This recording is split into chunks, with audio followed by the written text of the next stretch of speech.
po is nakuha ko sa Module 1, Lesson 3.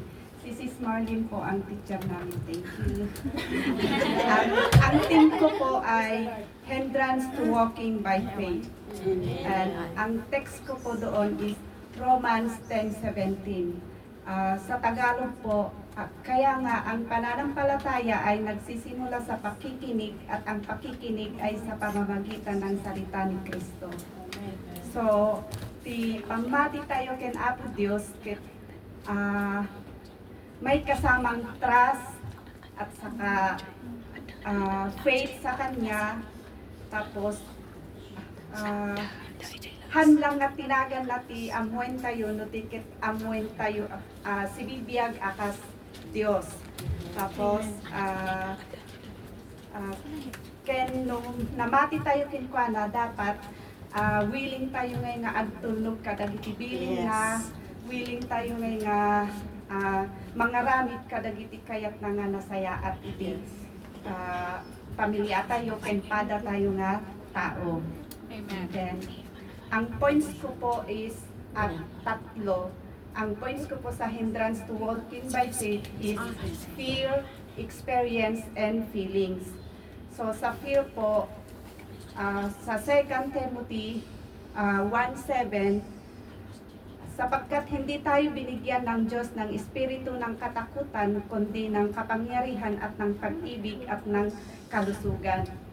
So, dito po tayo, lahat po tayo siguro natatakot, lalo na pag may mga problema, yung takot agad yung nararamdaman natin. Tapos, na yung natatakot na tayo agad, dapat ang una nating gawin is mag-pray and then humingi ng guide para yung takot natin is hindi magiging hadlang sa pagiging pananampalataya natin. And then sa experience po, sa Isaiah 43:18-19, forget the former things, do not dwell on the past. See, I am doing a new thing. Now it is spring up. Do you not perceive it?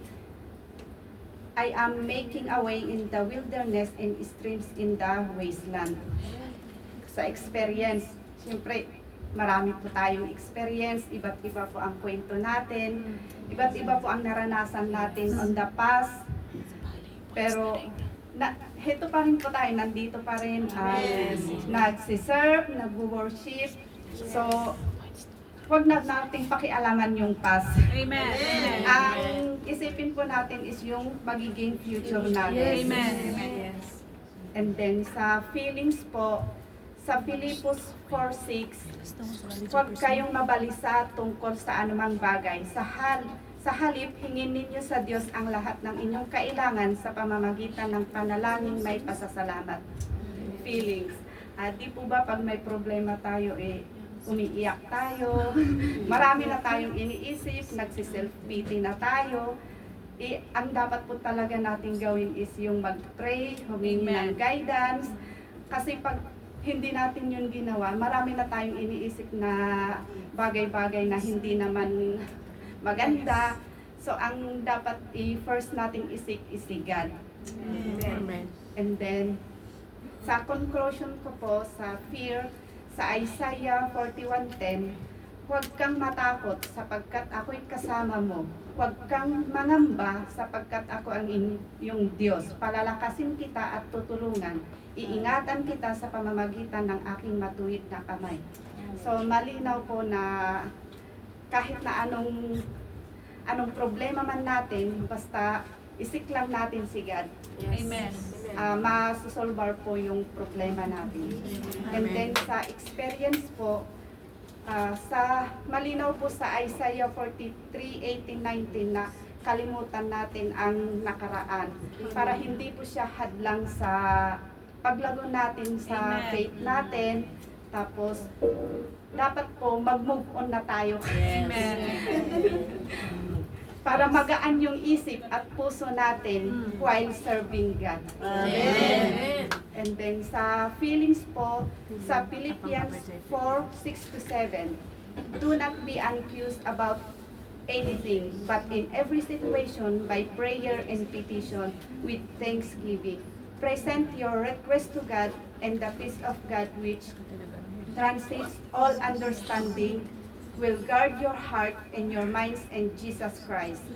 Kaya po, pag may problema tayo o pinagdadaanan, huwag po tayong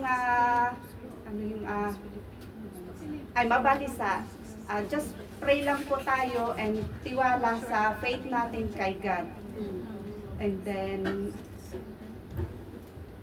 kasi ang problema o yung sakit natin o ano, dumadaan lang naman po yan eh. Amen.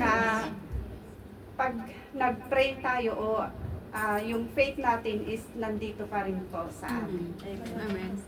And then, sa challenge ko po o hamon, sa 2 Corinthians 5:7, for we live by faith, not by sight. Amen. So, ang challenge o hamon natin sa hindrance to walking by faith is continue lang po natin ang faith natin kay God. Amen. Huwag po tayong magpatalo sa temptation or sa nainlubungan nga aramid.